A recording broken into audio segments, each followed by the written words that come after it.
Restons toujours sur l'actualité de votre parti et notamment dans les conclusions du congrès que vous avez organisé il y a quelques jours ici à Brazzaville. On n'a pas constaté une déclaration spécifique par rapport au débat qui anime le monde politique congolais aujourd'hui sur la Constitution. Pour nous aujourd'hui, ça c'est le marketing politique. Parce qu'en démocratie, c'est le chef de l'État qui engage la nation. C'est lui qui incarne la nation qui doit engager. Le débat sur la Constitution, pour nous, au niveau du PAR, le débat n'est pas encore mis sur le terrain. Tout ce qu'on fait là, c'est la clameur politique. Donc tout ce que fait par exemple Pierre Mabiala et tout ça, pour vous, c'est de l'agitation? Non, le ministre Pierre Mabiala, le ministre de la République, dont j'ai le respect pour lui, mais ce qu'il est en train de faire, c'est le marketing politique. Il n'y a pas seulement lui, le président de l'Assemblée, qui a pris position. J'ai lu même dans un journal là, on dit, le F3G, qu'il faut changer la Constitution. Mais nous avons au niveau du PAR, on a pris un exemple. Mais du côté de l'opposition aussi, il y a des gens qui se prononcent aujourd'hui contre, alors que le débat n'est même pas encore sur le tapis. Oui, par exemple, Mabiala a organisé il y a quelques jours à Dolisie un grand meeting qui a réuni énormément de monde pour dire qu'on ne peut pas toucher à la Constitution. Oui, monsieur le journaliste Makosso Rodolphe Sy, ce qu'il a dit, monsieur Makosso, le journaliste, ce qu'il a dit, ce débat-là, c'est normal. C'est pour ça que nous avons dit qu'au niveau de l'opposition, tout un chacun peut donner un point de vue. Voilà. On peut donner un point de vue. Mais ce point de vue n'engage pas toute l'opposition. Ce qui engage toute l'opposition, c'est le jour que nous allons être au dialogue national, où l'opposition reste avec la majorité présidentielle. À ce moment-là, il y aura le vrai débat. Parce que pour l'instant, il n'y a même pas de débat, parce que le chef de l'État n'en parle pas. J'ai suivi son message à la nation. Il a prononcé le mot Constitution qu'une seule fois. Qu'une seule fois. Maintenant, si aujourd'hui il met le débat sur la table, à ce moment, les acteurs politiques vont se lever pour donner des points de vue.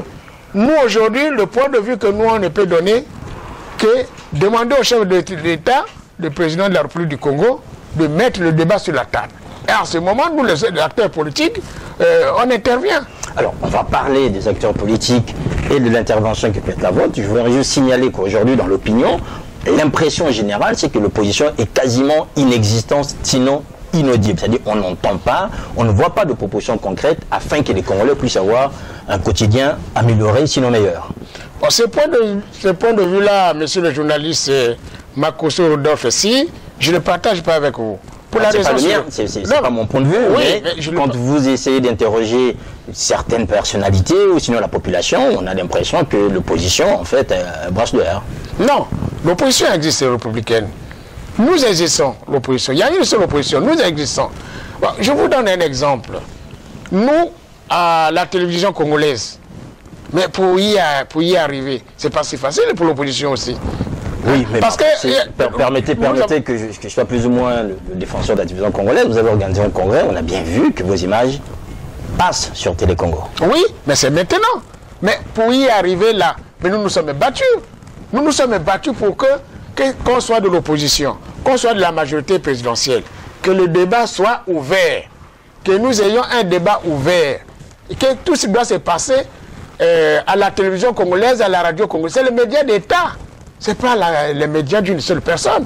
Ou le ministre de la Communication aujourd'hui, qui est de la diaspora aussi, je pense qu'il a ouvert ça, il a compris. Mais ça, nous à l'opposition, on en parle. Mais il faut qu'il continue dans ce sens-là. Parce que ce n'est pas les médias d'une personne. Donc finalement, l'opposition au Congo n'est pas bâillonnée, en fait. On dit souvent qu'on a du mal à s'exprimer, les gens peuvent s'exprimer. Mais non, non. Aux médias d'État. Non, monsieur le journaliste Rodolphe Sy Makosso. L'opposition congolaise s'exprime. Vous n'écoutez pas RFI, l'opposition s'exprime. Même aux chaînes congolaises ici, l'opposition s'exprime, et dans les journaux, l'opposition s'exprime. Il y a les grands baroudeurs à l'opposition, les gens qui réfléchissent, qui ont la pure vision nécessaire, large, pour ce pays-là. Et aujourd'hui, On va essayer d'avancer avec vous, Auguste Ngoï-Nguembe. On a abordé l'aspect lié à la position, on a abordé l'aspect lié à votre actualité politique, la sortie officielle de votre parti, le Parti pour l'action de la République MA, votre premier congrès ordinaire. Nous avons, il y a à peine 24 heures, le président de la République a fait une déclaration, ce qu'on appelle ici le discours sur l'état de la nation. J'aimerais, avant que nous rentrions dans les détails de ce discours, puisque nous allons aborder aspect par aspect, que vous nous disiez, que vous nous donniez votre point de vue général par rapport à ce que le président a dit aux Congolais et comment le pays se porte aujourd'hui. Bon, notre pays aujourd'hui se porte très mal, hyperment mal.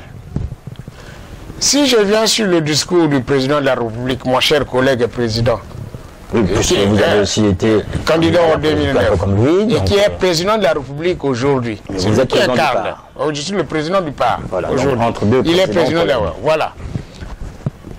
Tout ce qu'il a dit, c'est le schéma de 2009. Il n'y a rien qui change. C'est le même schéma.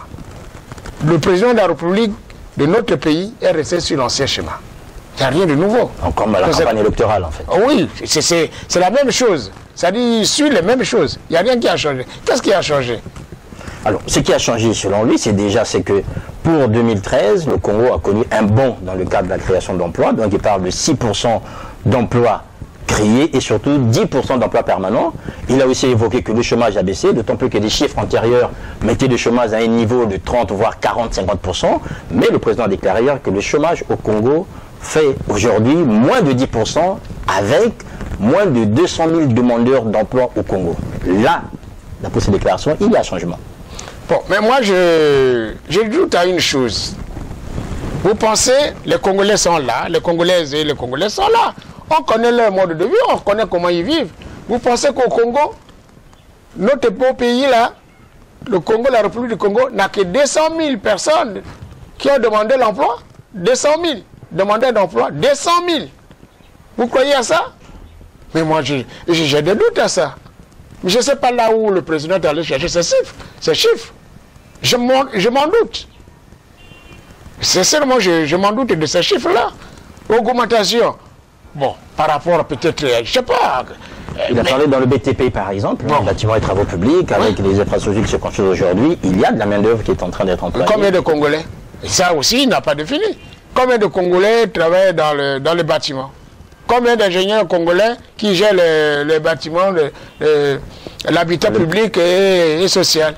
Mais ça aussi, il faut nous dire. Ils sont combien? Si le président de la République lui-même il dit qu'il n'y a que 200 000 personnes demandeurs d'emploi dans notre pays, et sur 4 millions 300, j'ai des doutes quand même. Alors, je ne sais pas si là aussi vous aurez des doutes, il a abordé l'aspect social.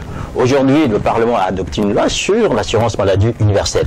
Donc, il va garantir notamment à chaque Congolais un mieux-être social, notamment pour les femmes enceintes, une allocation prénatale, des allocations familiales. Est-ce que là aussi, on n'est pas sur le bon chemin? Oui, mais tout ça, c'est ce que je vous ai dit tout à l'heure là, que l'ancien schéma. Pourquoi l'ancien schéma? Entre le dire et le faire, c'est deux choses différentes. Le président de la République a eu le courage de dire la vérité. Est-ce qu'il y a eu la volonté de construire et de reconstruire la République du Congo? C'est ça aussi, c'est là où je dis que tout ça, il n'y a pas de réalité, il n'y a pas de concret. Alors pour la construction, il évoque en fait aujourd'hui toutes les infrastructures qui modernisent le pays, d'autant plus que d'ici 2015, quasiment l'ensemble des départements congolais disposeront d'un aéroport moderne, afin de faciliter plus ou moins les transports et surtout la circulation à travers le pays. Est-ce que là aussi, juste pour voir avec vous, Auguste Ngoï-Nguembe, on n'est pas en train d'avancer, puisque ce Congo tel qu'on le présente aujourd'hui, tel qu'il a présenté le président de la République dans son discours sur l'état de la nation, on est sur le bon chemin, notamment le chemin qui est le sien, celui de chemin d'avenir. Bon, je parle de l'aéroport où tous les jours, on dit on a créé les aéroports, en 10 ans nous avons créé 44, et les autres avaient créé peut-être 4. Mais ça, c'est quoi? Quand on est élu, quand un président de la République est élu, il est élu pour travailler. Il n'est pas élu pour croiser, pour s'asseoir comme je suis dans un fauteuil bien là. Bon, je suis assis, j'attends la fin de mon mandat.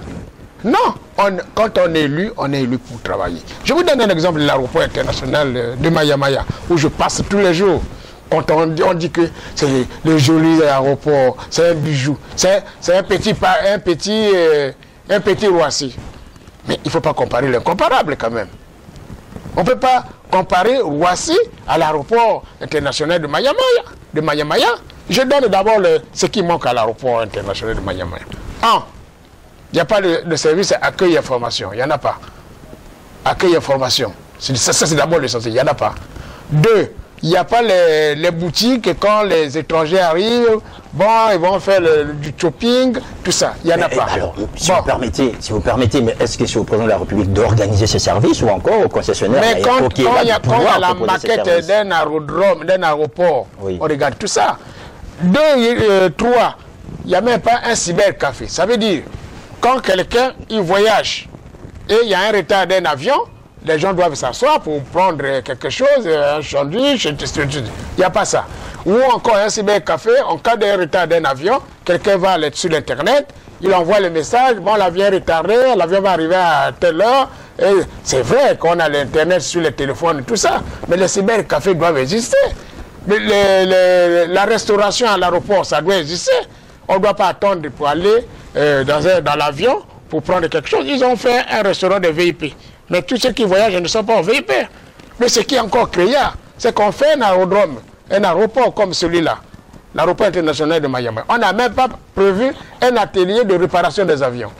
Alors, c'est quoi ça? Pas d'atelier de réparation des avions. Mais les jours que l'avion tombe en panne, on le voit tout le temps là. Quand l'avion tombe en panne, on est obligé de faire venir les gens pour venir réparer. On ne peut pas créer un aéroport international sans un atelier de réparation des avions. Mais il y en a à Olombo. C'est la même chose. On a créé à Djambala. Mais combien d'avions tombent à Djambala là-bas? Atterrissent à Djambala plutôt. Combien d'avions par semaine? À Olombo, c'est peut-être chaque dimanche. Bon, il y en a à Owando. Combien d'avions qui partent chaque jour à Owando? À Evo. Combien d'avions? À Dolizy. Demain, ça va être à Civiti. Le problème, ce n'est pas créé, mais il faut mettre des conditions. Donc pour vous, tout ça, en fait, à la limite... mais non, on fait plaisir à la population, oui, mais qui croit que quelqu'un qui n'a jamais vu l'avion, s'il y a un avion qui vient atterrir dans sa localité, la personne est contente. Mais la réalité, ce n'est pas ça. Est-ce que les terrains que nous avons mis en place là, il y a des structures qu'il faut, les structures d'accueil d'un aéroport ou d'un aéroport, il y en a? Auguste Mwengambe, nous avons abordé l'aspect lié à la répartition des richesses, nous allons rentrer dans l'aspect politique, d'autant plus que le président est resté assez mystérieux dans sa déclaration, notamment sur l'aspect politique. Vous l'avez souligné tout à l'heure, il a évoqué, sinon cité le mot constitution qu'une seule fois. Or, à la fin de son discours, il est revenu sur ce qu'il dénonce en fait la démocratie des invectives, ou encore ce que nous appelons nous la démocratie des vampires, c'est-à-dire qu'il nécessite seulement que le sang puisse couler. Aujourd'hui, pensez-vous que là, ça a été une interpellation qui doit toucher tous les leaders politiques congolais, tels que vous? Mais attends, nous les leaders politiques de l'opposition républicaine, qui fait de l'inventif? Mais attends, il y a des mots qu'on doit mettre sur le plateau. Vous savez, le chef d'État, quand il parle, la parole d'un chef de l'État, c'est une loi, selon le droit constitutionnel. Oui, mais parce que ce que le chef de l'État dit, oui, c'est pris en compte. J'ai analysé du début à la fin. Est-ce que le président a mal parlé en dénonçant les gens qui aujourd'hui ne passent que par les injures? C'est-à-dire que injurier. Non, mais c'est un point de vue. Oui. Il a donné un point de vue. Tout à fait. Mais si à l'opposition, nous avons des gens qui sont là pour injurier, ou pour insulter, ou pour raconter je ne sais quoi, mais je ne peux pas confirmer ça. Mais en démocratie, on critique. Parce que le président de la République ne peut pas dire à nous qui sommes à l'opposition de ne pas critiquer. Non. En démocratie, on doit critiquer. La critique, c'est le bon sens. Ça vous permet d'évoluer, de changer la politique. Par exemple, le changement de politique que le PAR en a prononcé, parce que le gouvernement est dans le yo-yo, dans le chaos, sinon le pays va aller dans le mur. Si on ne critique pas, on n'avance pas. Il faut critiquer pour avancer. Donc, la seule chose qu'il faut écarter de côté, on ne peut pas faire la démocratie pour injurier les gens. Ça, c'est pas bon. Donc là, il avait raison. Sinon, aussi, quand il dit... Non, il a donné un point de vue. C'est pas qu'il a raison. Il a donné un point de vue que nous sommes en démocratie, mais nous devrions éviter la démocratie des injures. On ne peut pas dire qu'il a raison. C'est un point de vue qu'il a donné. C'est comme l'opposition qui donne un point de vue. Là aussi, c'est sans doute un autre point de vue, celui concernant notamment cette démocratie des vampires. C'est-à-dire on a toujours besoin que le sang coule pour qu'on s'asseye et qu'on continue à avancer. Il a dit, ça suffit. Bon, mais attends, quand le président dit que le sang coule, bon, je vous donne l'exemple de moi-même.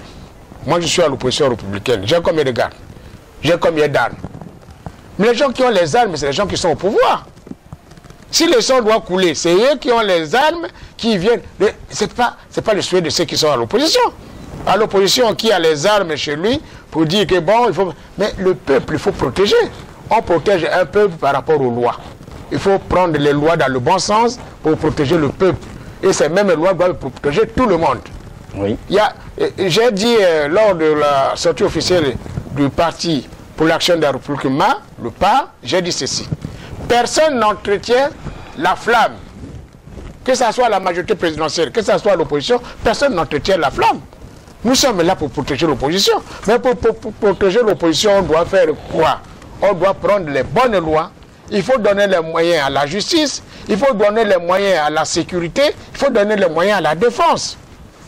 Mais, et les opérateurs économiques qui sont acteurs de l'économie nationale. Mais jusqu'à aujourd'hui, il n'y a même pas un calendrier pour payer les opérateurs économiques. Vous pensez qu'un pays comme ça, il va aller en avant? Alors, il va dans le mur. Je vais juste dire texto, la déclaration du président, nous ne voulons pas de la démocratie de l'invective, celle qui se nourrit du sang et des larmes. Il s'agit, vous vous en doutez, du sang et des larmes des autres, mais nous n'allons pas recommencer. Le sang et les larmes des autres ont trop coulé dans ce pays. Nous disons, ça suffit. Oui, mais c'est un point de vue qu'il a dit, ça suffit. Mais qui organise tout ça? Prenez l'exemple, je vous donne un exemple concret. Le débat sur la constitution de la République du Congo. Mais il faut qu'il le lance. Qui doit le lancer? C'est le président. Qui doit le lancer? C'est le président de la République qui doit lancer ce débat-là. Parce que c'est vrai, j'ai suivi là, il a parlé d'une façon voilée. Il a laissé les Congolais dans le suspense. C'est le peuple. Parce que lui, il n'a pas fait, si je suis sur le plan politique, si je regarde sur le plan politique. Tout à fait. Il n'a pas annoncé le dialogue politique. Il n'a pas annoncé le dialogue national. Bon, il n'a pas annoncé le mécanisme qui nous fait du passage de la 5e République à la 6e République. Mais il y a un mécanisme. On ne peut pas aller comme ça pour aller de la 5e République à la 6e République pour aller au référendum. Mais entre-temps, le vide juridique qui est là, entre la 5e République et la 6e République, pour aller au référendum. Mais il y a un vide juridique. Lui, le président de la République était élu sur la base de la Constitution du 20 janvier 2002. C'est bien ça. Oui. Il était élu sur cette base-là. Maintenant, si on veut la changer, non, pas changer, si on veut la réviser ou modifier, il faut mettre le mécanisme. Le seul mécanisme, c'est l'acte fondamental. Il faut aller au dialogue.